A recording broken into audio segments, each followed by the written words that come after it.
Hello students, welcome to our family M physics classes. আমি অংশমান মণ্ডল।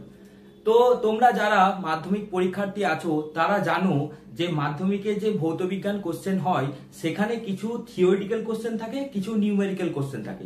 বিশেষ বিশেষ কিছু চ্যাপ্টার থেকে কিছু নিউমেরিক্যাল কোশ্চেন দেয়া হয়। ওকে, তো আজকে এই লেকচারে আমি সেই সব চ্যাপ্টার থেকে কিছু নিউমেরিক্যাল তোমাদের ডিসকাস করব। তো তোমরা অবশ্যই ভিডিওটি ভালো করে দেখবে এবং খাতা পেন নিয়ে বসবে এবং যে যে নিউমেরিক্যালস গুলো করাবো সেগুলো কিন্তু ভালো করে বুঝে বুঝে করবে। ওকে, তো চলো প্রথম যে নিউমেরিক্যালটা আছে সেই নিউমেরিক্যালটা দেখো। এই নিউমেরিক্যালটা বা এই গাণিতিক কোশ্চেনটা দেয়া হয়েছে তোমাদের চলতরিৎ চ্যাপ্টার থেকে। তো প্রথমে আগে নিউমেরিক্যালটা পড়ে নিয়ে আসা। কোশ্চেন নাম্বার 1 কি, একই উপাদানের দুটি তারের প্রথমটির দৈর্ঘ্য দ্বিতীয়টির 4 গুণ। ওকে, তাহলে প্রথম যে তারটি আছে সেই প্রথমটির দৈর্ঘ্য দ্বিতীয়টির 4 গুণ এবং প্রথম তারটির রোধ দ্বিতীয়টির দ্বিগুণ হলে তার দুটির প্রস্থচ্ছেদের ক্ষেত্রফলের অনুপাত কত? তো এটা আমরা কোন ফর্মুলা ইউজ করব সেটা আগে তোমাদের আইডেন্টিফাই করতে হবে। নিউমেরিক্যালটা পড়ে কোন ফর্মুলা আমরা অ্যাপ্লাই করব সেটা আগে আইডেন্টিফাই করতে হবে। তো দেখো এখানে একটা আমরা তার নিলাম। ওকে, এই তারটার রোধাঙ্ক হচ্ছে রো। আচ্ছা, তারটার দৈর্ঘ্য হচ্ছে এল এবং তারটার প্রস্থচ্ছেদের ক্ষেত্রফল এ। যদি এটা হয় তাহলে আমরা জানি যে এই তারটা রোধ আর সমান কি হয়, রো এল বাই এ। ওকে, এই ফর্মুলাটা আমরা অ্যাপ্লাই করব। ওকে, তাহলে কি বললাম, কোন একটা পরিবাহীর দৈর্ঘ্য যদি এল হয়, যদি ওই পরিবাহীটার রোধাঙ্ক যদি রো হয় এবং যদি প্রস্থচ্ছেদের ক্ষেত্রফল এ হয়, তাহলে ওই পরিবাহীটার রোধ আর সমান হবে রো এল বাই এ। এরপর চলে আসি কোশ্চেনটায়। দেখো প্রথমে দুটো তার নেওয়া হয়েছে। তো এখানে আমি এটা একটা তার আমার, ওকে, আর এখানে আরেকটা তার আমি নিয়েছি। ওকে, এরকম আমি একটা তার নিলাম। এরপর কি হয়েছে দেখো বলেছে একই উপাদানের দুটি তার। এটা তোমরা মনে রাখবে, যদি দুটো তারের উপাদান সেম হয়, এটা মনে রাখবে যদি দুটো তারের উপাদান একই হয় তাহলে কি হয়, তাহলে এদের রোধাঙ্ক একই হয়। এটা মনে রাখবে, রোধাঙ্ক একই হয়। ওকে, একই হয়, এই কথাটা কিন্তু তোমরা মনে রাখবে। যদি উপাদানটা এক হয় তাহলে রোধাঙ্কটা এরও যা হবে এরও তাই হবে। ওকে, তো দেখো কি বলেছে, বলেছে দুটি তারের প্রথমটির দৈর্ঘ্য দ্বিতীয়টির 4 গুণ। তো ধরে নাও যে এখানে যে আমি প্রথম দৈর্ঘ্যটা নিয়েছি, প্রথম যে তারটি নিয়েছি তার দৈর্ঘ্য ধরে নাও কত, L1, আর দ্বিতীয় যে তারটি নিয়েছি তার দৈর্ঘ্য ধরে নাও L2। সিম্পল। আচ্ছা, প্রথম তারটির রোধ দ্বিতীয় তারটির দ্বিগুণ। তো প্রথম তারটা রোধ ধরে নাও তুমি R1 আর দ্বিতীয় তারটির রোধ ধরে নাও R2। এবার সম্পর্কগুলো কিন্তু লিখতে হবে। আচ্ছা, প্রথম তারটার প্রস্থচ্ছেদের ক্ষেত্রফল ধরে নাও A1 আর দ্বিতীয় তারটার প্রস্থচ্ছেদের ক্ষেত্রফল ধরে নাও A2। প্রথম তারটা রোধাঙ্ক ধরে নাও ρ1 আর দ্বিতীয় তারটা রোধাঙ্ক ধরে নাও ρ2। এখানে যেহেতু একই উপাদান বলেছে তার জন্য প্রথমেই তোমরা আগে এটা কিন্তু নিয়ে নেবে, ρ1 ইকুয়াল টু ρ2, মানে এর যা রোধাঙ্ক এর রোধাঙ্ক কিন্তু সেম। ওকে, তো এরপর দেখো আমরা সিম্পল ফর্মুলা অ্যাপ্লাই করব। কি না, এখানে R1 equal to ρ1, okay, L1 by হচ্ছে A1, আর এর ক্ষেত্রে R2 ইকুয়াল টু আমরা কি ইউজ করব, ρ2 L2 বাই হচ্ছে A2। ক্লিয়ার? এরপর দেখো L1 এর সাথে L2 এর কি সম্পর্ক আছে, কি বলেছে যে প্রথমটির দৈর্ঘ্য দ্বিতীয়টির 4 গুণ। তার মানে আমি এখানে লিখতে পারি L1 সমান 4 ইনটু L2, কারণ প্রথমটার দৈর্ঘ্য যদি L1 হয় দ্বিতীয়টার দৈর্ঘ্য যদি L2 হয় তাহলে L1 সমান 4L2। আর কি বলেছে, প্রথমটি রোধ দ্বিতীয়টি রোধের দ্বিগুণ। তার মানে এখানে আমি লিখবো কি R1 সমান হচ্ছে 2R2। ওকে, এগুলো আমি লিখে নিলাম। এরপর কি করতে হবে দেখো, এরপর এইটা বাই এটা করে দাও, মানে R1 বাই R2। এটা হচ্ছে ইকুয়েশন 1, এটা হচ্ছে ইকুয়েশন 2। তাহলে যদি আমি এখানে R1 বাই R2 করে নিই, R1 বাই R2, তাহলে এটা আর এটা ডিভাইড করলাম, তাহলে এইটা ডিভাইডেড এটা হবে, মানে কি রকম লিখবো, ρ1 L1 by A1, okay, divided by ρ2 L2 by A2। তো এটা আমি একটু ঘুরিয়ে লিখে দিচ্ছি এইভাবে, A2 ρ2 ইনটু L2। ওকে, ডিভাইডটাকে আমি মাল্টিপল আকারে লিখে নিলাম। এরপর আমি কন্ডিশনগুলো অ্যাপ্লাই করছি। দেখো ρ1 ইকুয়াল টু ρ2, যদি ρ1 ইকুয়াল টু ρ2 হয় তার মানে এই দুটো ইকুয়াল, তাহলে এই দুটো আমাদের কি হয়ে যাবে, ক্যান্সেল হয়ে যাবে। ওকে, তার মানে আমরা এর পরের স্টেপে আমরা কি লিখবো, দেখো এর পরের স্টেপে আমরা লিখবো, আমি a1 টাকে এইদিকে নিয়ে চলে আসছি আর a2 টাকে নিচে নিয়ে চলে আসছি। তার মানে আমি এইভাবে বলতে পারি a1 by a2, okay, a1 by a2 equal to l1 by l2 into এটা r2 টা ওইদিকে উপরে উঠে যাবে, r1 টা নিচে নেমে যাবে, মানে এখানে r2 বাই r1। ওকে, তাহলে আমি কি পেলাম, a1 by a2, a1 by a2 সমান কত পেলাম, l1 বাই l2 ইনটু হচ্ছে r2 বাই r1। তো আমাদের এটাই জিজ্ঞাসা করেছে যে a1 বাই a2 টা কত হবে।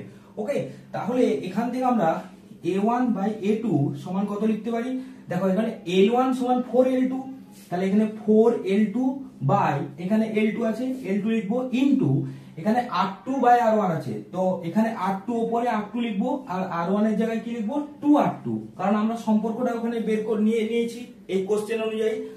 r2 r2 ক্যান্সেল হয়ে গেল, l2 l2 ক্যান্সেল হয়ে গেল, এখানে 2 দিয়ে ক্যান্সেল হয়ে গেল, মানে 2 4, তাহলে 2 হবে, তাহলে এখানে a1 by a2 equal two কত আসছে 2 বাই 1।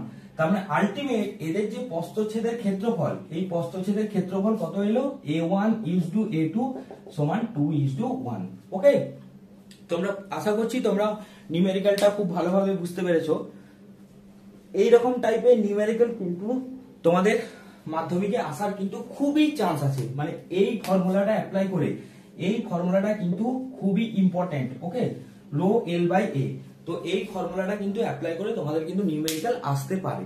ওকে, তো এরপরে নেক্সট যে নিউমেরিক্যালটা করাবো সেটা দেখো। নেক্সট কোশ্চেন দেখো, তড়িৎ মানে কারেন্ট ইলেকট্রিসিটি চ্যাপ্টারের উপরে কোশ্চেন নাম্বার 2। কোশ্চেন নাম্বার 2টা কি বলছে দেখো, 5 ওহম অভ্যন্তরীণ রোধ বিশিষ্ট ও 2 ওহম তড়িৎচালক বল বিশিষ্ট, ওকে, এটা 2 ওহম হবে না, এটা 2 ভোল্ট হবে। ওকে, 2 ভোল্ট তড়িৎচালক বল বিশিষ্ট একটি তড়িৎ কোষকে 15 ওহম রোধের সাথে যুক্ত করা হলো, কোষের প্রান্তদ্বয়ের বিভব প্রভেদ কত। ওকে, তাহলে কোশ্চেনটা কি, কোশ্চেনটা হচ্ছে 5 ওহম অভ্যন্তরীণ রোধ বিশিষ্ট ও 2 ভোল্ট তড়িৎচালক বল বিশিষ্ট একটি তড়িৎ কোষকে 15 ওহম রোধের সাথে যুক্ত করা হলো, কোষের প্রান্তদ্বয়ের বিভব প্রভেদ কত। তো এটা করার আগে এটা থিওরিটা জাস্ট একটু জেনে নাও কিরকম। ধরো এটা আমরা একটা সেল নিয়েছি, সেল মানে তড়িৎ কোষ। ওকে, এবার এই তড়িৎ কোষটার সাথে আমি একটা রোধ যুক্ত করেছি, যে রোধটা হচ্ছে আর। এবার এই তড়িৎ কোষটার মানে এই তড়িৎ কোষটার ভেতরে একটা রোধ আছে, যেটাকে আমরা অভ্যন্তরীণ রোধ বলি, যেটাকে বলি আমরা স্মল আর। ওকে, এই স্মল আরটাকে বলা হয় অভ্যন্তরীণ রোধ। এবার এই তড়িৎ কোষটার যে বিভব, মানে তড়িৎ কোষের বিভবটাকে আমরা ই দিয়ে লিখছি, ই। ওকে, তড়িৎ কোষের যে বিভব বা তড়িৎচালক বল, এটাকে তড়িৎচালক বল বললে ভালো হয়, তড়িৎচালক বল। ওকে, তড়িৎচালক বলকে আমরা কি দিয়ে বলছি, ই দিয়ে। তড়িৎচালক বল কার হবে, এই যে কোষটা আছে এই কোষটার তড়িৎচালক বল।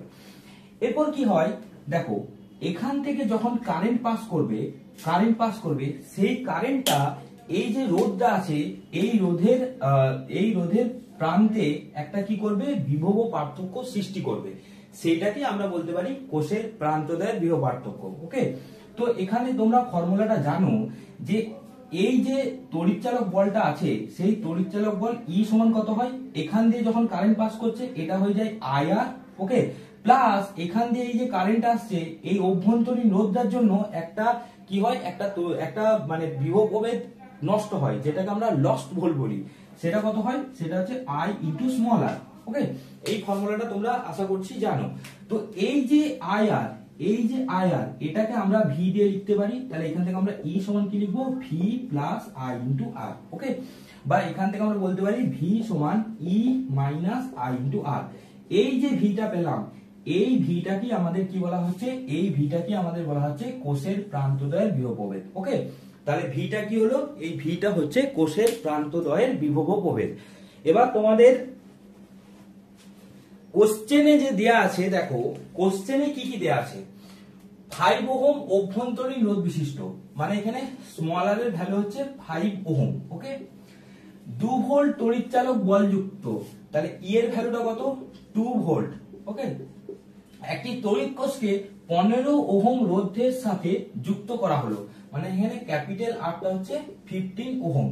তাহলে তোমাকে বের করতে বলেছে কোষের প্রান্তদ্বয়ের বিভব প্রভেদ কত। ওকে, তাহলে কোষের প্রান্তদ্বয়ের বিভব প্রভেদ যদি আমাদের বের করতে হয় তাহলে আমরা কি করে ক্যালকুলেশন করব? দেখো, কোষের প্রান্তদ্বয়ের বিভব প্রভেদ ভি সমান অ্যাকচুয়ালি হচ্ছে I into capital R. Okay, I into capital R. এবার আমি যদি এখান থেকে আইটা বের করে নিতে পারি তাহলে ইজিলি আমরা ভিটা পেয়ে যাব। তাহলে আইটা আমরা বের করব কোন ফর্মুলা দিয়ে? আইটা আমরা বের করব এখানে এই যে ফর্মুলাটা আছে এই ফর্মুলাটা দিয়ে। তো কি করে ফর্মুলাটা অ্যাপ্লাই করব? দেখো, এখানে আই সমান আমাদের কি হবে, এই ফর্মুলাটা যদি আমি লিখি তাহলে আই সমান এখান থেকে আমরা বলতে পারি কি E by capital R plus small R. Okay, তাহলে তাহলে আই সমান হয়ে যাবে আমাদের এখানে হবে 2 বাই ক্যাপিটাল আর হচ্ছে 5 প্লাস 15 প্লাস 5 এত অ্যাম্পিয়ার, মানে এটা হয়ে যাবে কত 2 বাই 20 অ্যাম্পিয়ার, মানে এটাকে আমরা বলতে পারি 1 বাই 10 অ্যাম্পিয়ার। ওকে, তাহলে এরপর আমি যদি ভি সমান আই ইন্টু আর করি তাহলে এখানে কত হয়ে যাবে 1 বাই 10 ইন্টু হচ্ছে 15, তাহলে 1 বাই 10 ইন্টু 15 মানে 1.5 ভোল্ট। এটা হয়ে যাবে আমাদের কোষের প্রান্তদ্বয়ের বিভব প্রভেদ। ওকে, এছাড়াও এটাকে আরো কিন্তু শর্টকাট হিসেবেও করা যায়। কি করে? এখান থেকে তোমরা ডাইরেক্ট ফর্মুলা অ্যাপ্লাই করে দিলেও এখানে চলে আসবে। এই যে এই ফর্মুলাটা আছে না ভি সমান ই মাইনাস আই আর, এটা দিয়েও করা যাবে। কিভাবে দেখো আমি দেখিয়ে দিচ্ছি। ডাইরেক্ট এটা একটু ভেঙে ভেঙে করানো হলো, ওটাকে ডাইরেক্ট ভাবে করা যাবে। কিরকম ভাবে? দেখো, ভি সমান ই মানে কত দেয়া আছে 2 মাইনাস আই ইনটু আর, কিন্তু মুশকিলটা হচ্ছে এখানে আইটা কিন্তু আমাদের কিন্তু বের করতে হবে। তো আইটা আমরা কত পেয়েছি 1 বাই 10, তো আইটা হচ্ছে 1 বাই 10 ইনটু আর, আর এর ভ্যালু কত দেয়া আছে 5। ওকে, তাহলে 5, তাহলে 5টা 2। ওকে, তাহলে 2 মাইনাস হাফ ইকুয়াল টু কত হবে 2 মাইনাস হাফ মানে হচ্ছে 4 মাইনাস 1 বাই 2 মানে 3 বাই 2, মানে হয়ে যাবে কত 1.5 ভোল্ট। ওকে, এখান থেকেও তোমরা করতে পারো, মানে এই ফর্মুলাটা বসিয়েও করতে পারো, কিন্তু আইটা তোমাদের কিন্তু মেজার করতে হবে। ওকে, তো এটা কিন্তু একটা খুবই ইন্টারেস্টিং কোশ্চেন, মানে এইরকম টাইপের নিউমেরিক্যাল কিন্তু আসতে পারে। তো এই টাইপের যে নিউমেরিক্যালস গুলো থাকবে সেগুলো কিন্তু খুব ভালো করে তোমরা প্র্যাকটিস করো। এরপরে যেটা মোস্ট ইম্পর্টেন্ট সেটা হচ্ছে সিরিজ আর প্যারালাল। রেজিস্ট্যান্সের বা রোধের সিরিজ এবং প্যারালাল থেকে কিন্তু নিউমেরিক্যাল আসতে পারে। দেখো, এখানে দুটো কোশ্চেন দেয়া আছে, কোশ্চেন 3 এ আর বি। এ তে কি আছে, একটা এরকম ত্রিভুজ আছে, ত্রিভুজের তিনটে বাহুতেই 2 ওহম করে রোধ আছে। কোশ্চেনটা হচ্ছে যে এই দুটো প্রান্তের মধ্যে তুল্য রোধ কত।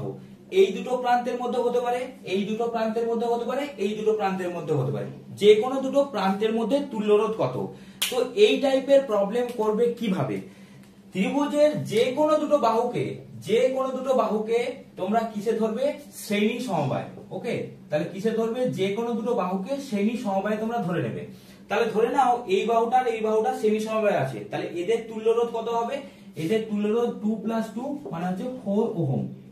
ওকে, এরপর যে দুটো বাহুকে তোমরা ধরলে শ্রেণী সমবায় আছে তাদের যে তুল্য রোধ পাবে, সেই তুল্য রোধটার সাথে এই যে থার্ড সাইডটা আছে বা তৃতীয় বাহুটা আছে সেটা সবসময় কিসে থাকবে? সেটা সবসময় সমান্তরাল সমবায় থাকবে। ওকে, তাহলে দুটো বাহু শ্রেণী সমবায় থাকবে, তাদের যে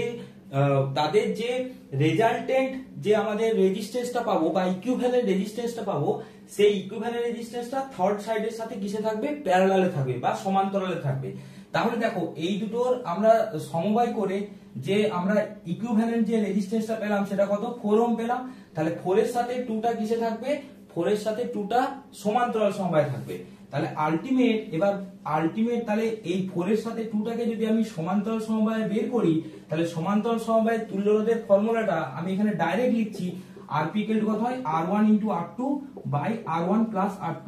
তাহলে এখানে R মানে কত? 4, তাহলে 4 * 2 বাই হচ্ছে 4 + 2 এত ওহম, তার মানে 8/6 ওহম। ওকে, তার মানে 8/6 মানে কত হবে? 4/3 ওহম। ওকে, 2 দিয়ে কেটে যাবে, 2 দিয়ে 4 আর 2 দিয়ে 3। তার মানে এই দুটো বাহুর মধ্যে আমাদের এই দুটো বাহু হতে পারে, এই দুটো বাহু হতে পারে, এই দুটো বাহু হতে পারে। তাহলে এদের মধ্যে তুল্য রোধ কত হলো? 4/3 ওহম। ওকে, এটা কিন্তু মনে রাখবে। ত্রিভুজের এই ফর্মুলাটা কিন্তু খুবই ইম্পর্টেন্ট, এটা কিন্তু একটা ইম্পর্টেন্ট এন্ড এক্সপেক্টেড কোশ্চেন। আচ্ছা নেক্সট দেখো সেম টাইপের 13 এর বি একটা এরকম কোশ্চেন দেওয়া আছে। সেটা হচ্ছে এখানে একটা কোষ দেওয়া আছে, তড়িৎ কোষ দেওয়া আছে। এবার এই তড়িৎ কোষটার তড়িৎ চালক বল বলে দেওয়া আছে 5 ভোল্ট, আর এখানে যে অভ্যন্তরীণ রোধ সেটা হচ্ছে 1 ওহম। এরপর এখান থেকে কারেন্ট ফ্লো করছে, এখানে একটা রেজিস্ট্যান্স আছে 1.6 আর এখানে দুটো রেজিস্ট্যান্স আছে। তোমাকে বের করতে বলেছে এই কারেন্টটা কত। তো কিভাবে কারেন্টটা করবে, দেখো কারেন্ট করার জন্য তোমাদের প্রথম যেটা বের করতে হবে এই পুরোটা রোধ কত আগে বের করতে হবে, এই পুরোটা তুল্য রোধ কত। তো দেখো এই দুটো কিসে আছে সমান্তরালে, তাহলে এদের তুল্য রোধ আগে বের করে নেবো 6 আর 4 এর। তাহলে 6 আর 4 এর তুল্য রোধ কত হবে, সেটা হচ্ছে 6 × 4 বাই 6 + 4 মানে 24/10 মানে হচ্ছে 2.4 ওহম। ওকে, তাহলে এটা কত হলো, এই দুটোর তুল্য রোধ হলো 2.4। তার মানে এই জায়গাটাকে আমি মুছে দিয়ে এখানটায় আমি কি লিখবো, এখানটায় ডাইরেক্ট এইভাবে লিখবো আমি যে এটা হচ্ছে আমাদের 2.4 ওহম। এরপর দেখো 1.6 আর 2.4 এরা কিসে আছে, এরা সিরিজে আছে। তাহলে এই দুটো সিরিজে মানে কি হবে, এদের যোগ হবে। তাহলে এদের তুল্য রোধ কত হবে, 2.4 + 1.6 এত ওহম মানে হয়ে যাবে কত, 4 ওহম। ওকে, তার মানে এই পুরো রেজিস্ট্যান্সটা কত এলো, 4 ওহম। এরপর দেখো এরপর আমরা জেনারেল ফর্মুলা অ্যাপ্লাই করব। জেনারেল ফর্মুলাটা কি হয়, E সমান I ইন্টু ক্যাপিটাল R। এই আরটা হচ্ছে এই পুরোটা রোধ, এই পুরোটা রোধ যেটা আমরা কত পেলাম, 4 পেলাম। Okay, plus I into small r, কারণ এখানে তো আমাদের অভ্যন্তরীণ রোধও আছে।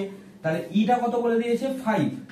ওকে, ইকুয়াল টু I যদি কমন নিই তাহলে r প্লাস r মানে 4 + 1, এখানে r প্লাস r তার মানে I ইন্টু 4 + 1 তার মানে I সমান কত হবে, 5/5। ওকে, এত অ্যাম্পিয়ার মানে কত হয়ে যাবে, 1 অ্যাম্পিয়ার।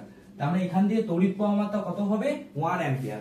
তো এখানে দেখো আগের অঙ্কটার এই জায়গাটা কিন্তু এখানে কাজে লেগেছে। ওকে, তাহলে এখানে আমাদের যে কারেন্টটা পাওয়া যাচ্ছে সেই কারেন্টের ভ্যালু কত হচ্ছে, সেই কারেন্টের ভ্যালু হচ্ছে 1 অ্যাম্পিয়ার। তো এই টাইপের কিন্তু তোমরা যখন এই রকম প্রবলেম দেবে এই পুরোটার আগে ইকুইভ্যালেন্ট রেজিস্ট্যান্স বের করে নেবে, মানে তুল্য রোধ বের করে নেবে। তুল্য রোধ বের করার পরে তারপরে তুমি ফর্মুলা অ্যাপ্লাই করবে। তো এরকম টাইপের তুল্য রোধ বের করতেও কিন্তু দিতে পারে। চলো নেক্সট কোশ্চেন। নেক্সট কোশ্চেন দেখো, কোশ্চেন 4, 220 ভোল্ট 100 ওয়াট বাতির রোধ ও প্রবাহ মাত্রা কত।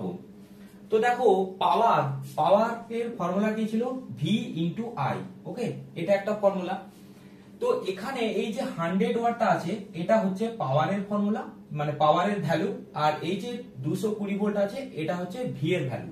তো বলেছে এই বাতিটাকে যদি 220 ভোল্ট মানে একটা বাতি যার পাওয়ার হচ্ছে 100 ওয়াট সেটাকে 220 ভোল্ট কারেন্টে যদি ওকে মানে অ্যাপ্লাই করা হয় তাহলে ওই বাতিটার রোধ কত হবে আর প্রবাহ মাত্রা কত হবে, মানে R কত হবে আর I কত হবে।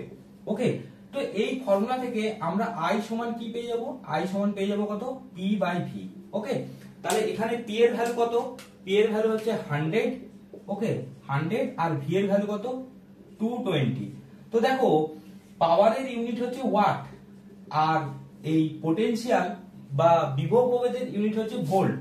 তো এই যে ওয়াট বাই ভোল্ট এটা মানেই হচ্ছে কি অ্যাম্পিয়ার। এই জিনিসটা তোমরা মনে রাখবে, ওয়াট বাই ভোল্ট মানেই হচ্ছে অ্যাম্পিয়ার। ওকে, তাহলে এখানে কেটে যাবে, এখানে 10/22 অ্যাম্পিয়ার। ওকে, এটা ফ্র্যাকশনে করে নেবে কত হবে, যদি এটাও লিখতে পারো বা ফ্র্যাকশন মানে হচ্ছে এটা ভাগ করে কত হচ্ছে সেটা তোমরা লিখে নেবে। ওকে, 10/22। ওকে, তো এটা 0.454 এরকম হবে, 0.454 অ্যাম্পিয়ার এরকম কাছাকাছি হবে। ঠিক আছে, তাহলে I পেয়ে গেলাম। এরপর আমাদের বের করতে হবে R কত। দেখো Rটা আমরা কি করে, এই ফর্মুলাটাকে একটু আমাদের মডিফাই করতে হবে। কি রকম, আমরা কি জানি V সমান IR, ওহমস ল থেকে জানি V সমান IR, বা এখান থেকে আমরা তাহলে P সমান, আগে P সমান লিখি, তাহলে P সমান আমি এখান থেকে I সমান আমি লিখতে পারি V/R। তাহলে P সমান আমি লিখছি V × I, এই I এর জায়গাটায় আমি কি লিখবো, V/R লিখবো। তাহলে P সমান কি হয়ে যাবে, V × V মানে V²/R। তাহলে এরপর দেখো এখান থেকে R এর ফর্মুলাটা কি পাবো, V² বাই হচ্ছে P। ওকে, তাহলে V² বাই P, তাহলে V কত আছে 220 ভোল্ট। তাহলে 220 ইন্টু 220 বাই হচ্ছে কত 100। ওকে, তাহলে এটা 0 কেটে গেল, তাহলে 22 ইন্টু 22। ওকে, এরপর একটা জিনিস দেখো, তাহলে এখানে আর এর একক কি হবে? আর এর একক যেটা হয় ওহম। তার মানে আমার এটাও তোমরা মনে রাখবে যে এখানে ভোল্ট তার স্কয়ার বাই হচ্ছে ওয়াট, এইটারও একক কিন্তু হচ্ছে ওহম। এগুলো কিন্তু 1 নম্বরের এমসিকিউ এর জন্য আসতে পারে। ওকে, তাহলে আমাদের পাওয়ার কত হচ্ছে?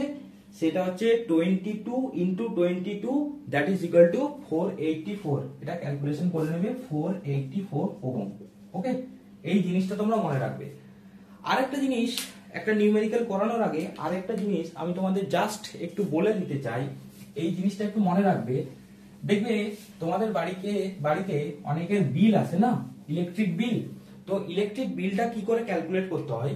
ইলেকট্রিক বিল দেখবে বাড়িতে লেখা থাকে যে এত ইউনিট, ধরো 100 ইউনিট বিল, 100 ইউনিট ইলেকট্রিসিটি ক্ষয় হয়েছে বা ইলেকট্রিসিটি খরচা হয়েছে। এবার প্রত্যেকটা ইউনিটের দাম ধরো 5 টাকা। ওকে, তাহলে টোটাল কত টাকা বিল আসে এইভাবে ক্যালকুলেট করতে হয়। তো এই যে আমরা বলি যে 100 ইউনিট বা 200 ইউনিট বা 300 ইউনিট এই যে ইলেকট্রিক খরচা হয়েছে, এই ইউনিটটা কি অ্যাকচুয়ালি? ইউনিটটা মনে রাখবে, অ্যাকচুয়ালি ইউনিটটা কিছুই নয়, ইউনিটটাকে বলা হয় BOT. Okay, board of trade unit, বা এটাকে আমরা বলতে পারি কিলোওয়াট আওয়ার।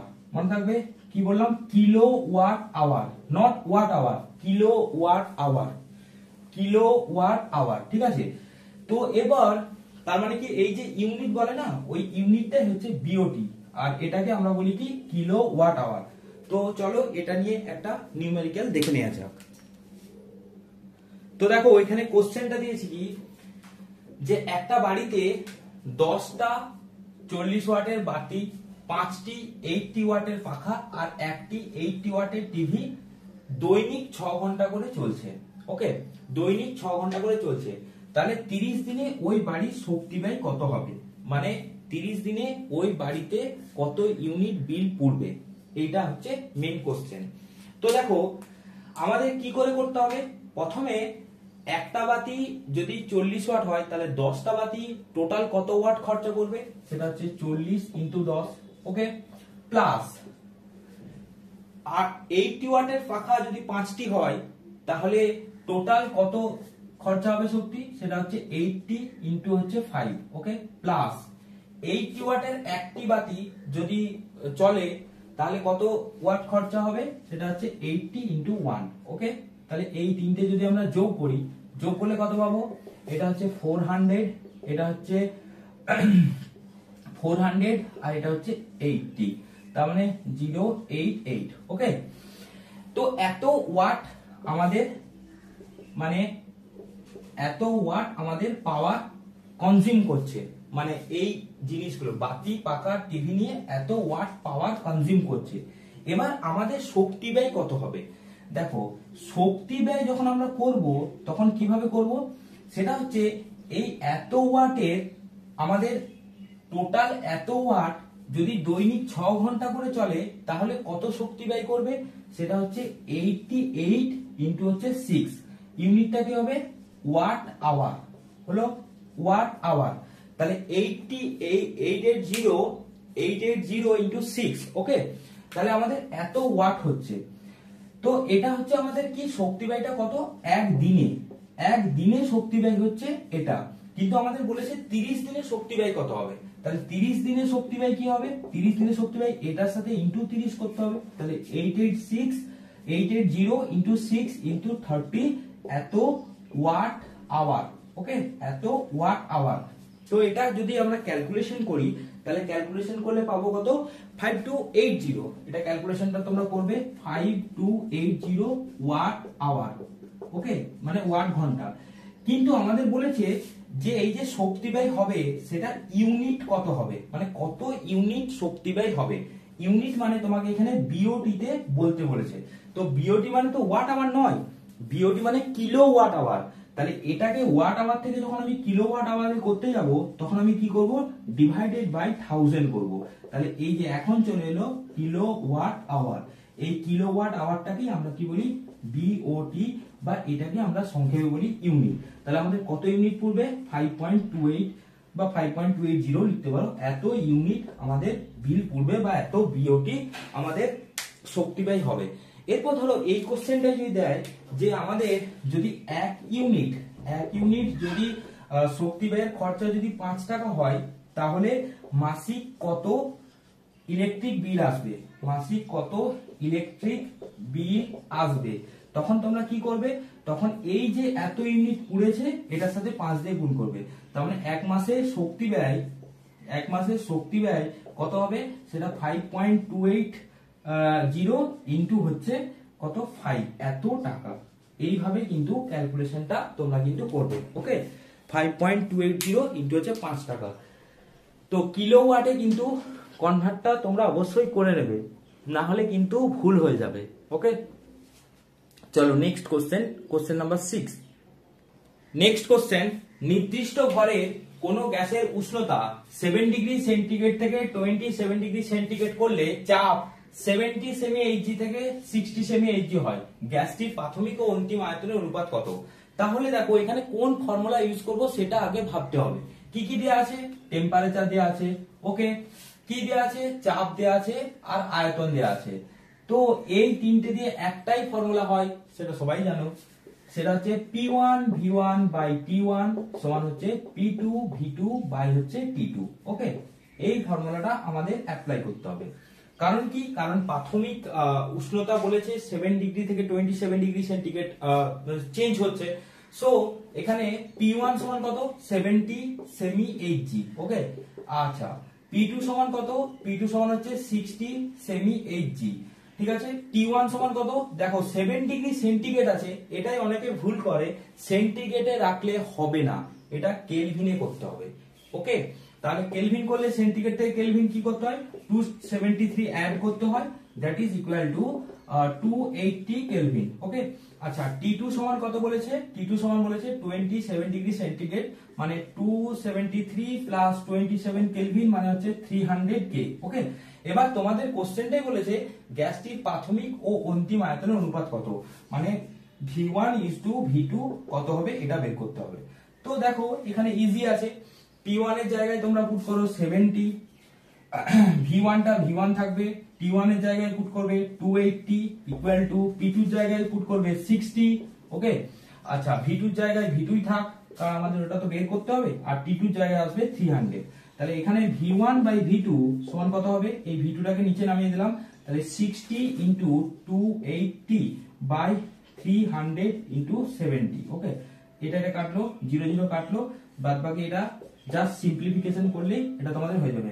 6 দিয়ে গেলে এটা 5 হয়ে যাবে। ওকে, এটা 7 দিয়ে 4, তাহলে হচ্ছে 4:5। ক্যালকুলেশনটা তোমরা নিজেরা করার চেষ্টা করবে, ক্যালকুলেশন যত করবে তত তোমাদের ক্যালকুলেটিভ মাইন্ডের কিন্তু বিকাশ করবে। ওকে, যত তোমরা ক্যালকুলেশন এড়িয়ে যাবে, যত তোমরা ক্যালকুলেশন না করবে, তত কিন্তু তোমাদের ক্যালকুলেশনের প্রতি একটা কিন্তু উইকনেস থেকে যাবে। তাই তোমরা চেষ্টা করবে সবসময় ক্যালকুলেশনটা ভালোভাবে করার। ওকে, তাহলে এটা আমাদের কি অ্যান্সার এলো, এটা আমাদের অ্যান্সার এলো কত, 4:5। তার মানে আয়তনের প্রাথমিক আয়তন ও অন্তিম আয়তন অনুপাত কত হলো, 4:5।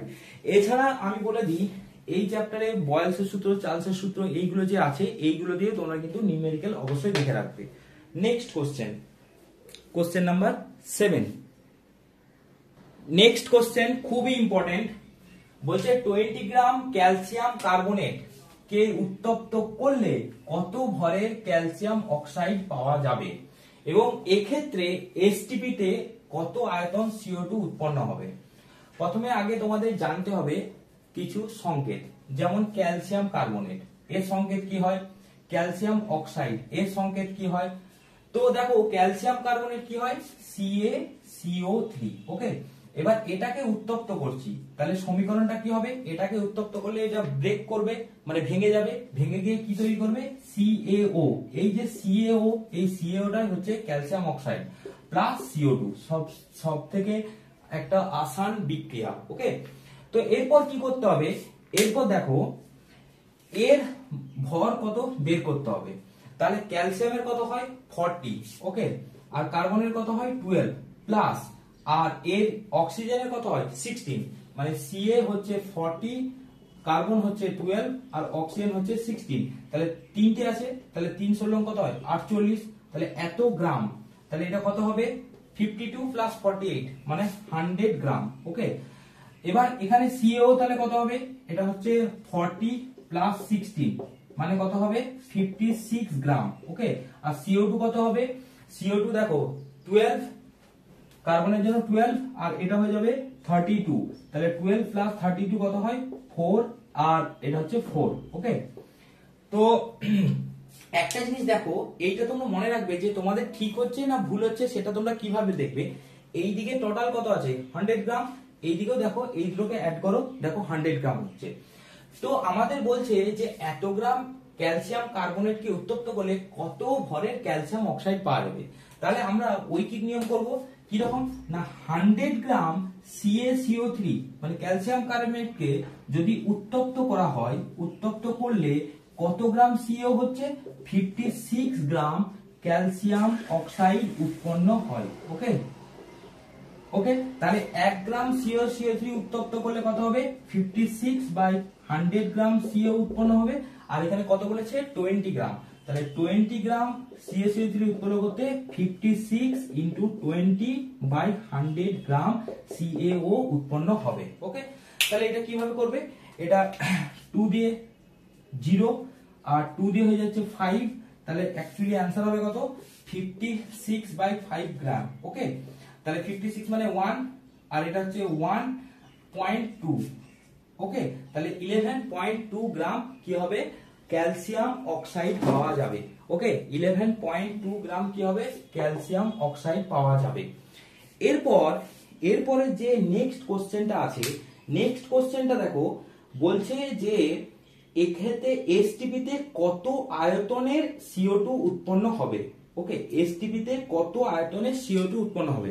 তো একটা জিনিস দেখো, যদি 20 গ্রাম থেকে যদি 11.2 গ্রাম যদি ক্যালসিয়াম অক্সাইড উৎপন্ন হয়, মানে এর যদি 20 গ্রাম থেকে যদি 11.2 গ্রাম যদি CaO উৎপন্ন হয়, তাহলে কতটা CO2 উৎপন্ন হবে, CO2 উৎপন্ন হবে 20 মাইনাস 11.2 গ্রাম।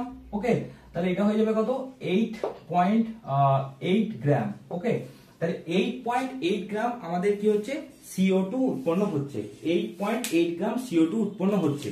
এরপর দেখো কত লিটার বলেছে, তাহলে লিটারের ক্ষেত্রে আমরা কিভাবে করব, এটা একটু আমি জাস্ট মুছে নিচ্ছি সুবিধা হবে তোমাদের।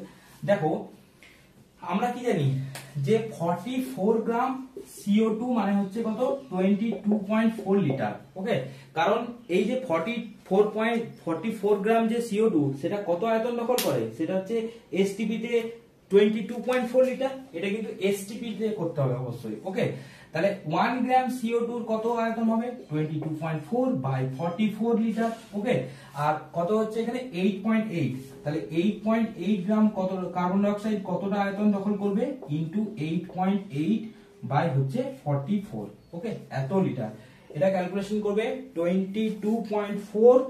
ওকে, 22.4 by 44 into 8.8 that is equal to 4.48 লিটার। ওকে, এটা হবে 4.48 লিটার। এই টাইপের কোশ্চেন কিন্তু খুব ইম্পর্টেন্ট, পরীক্ষায় আসার জন্য খুবই চান্স আছে। ওকে, এই টাইপের কোশ্চেন যার কাছে যা বই আছে সেই বই থেকে ভালো করে প্র্যাকটিস করো, এই টাইপের কোশ্চেন কিন্তু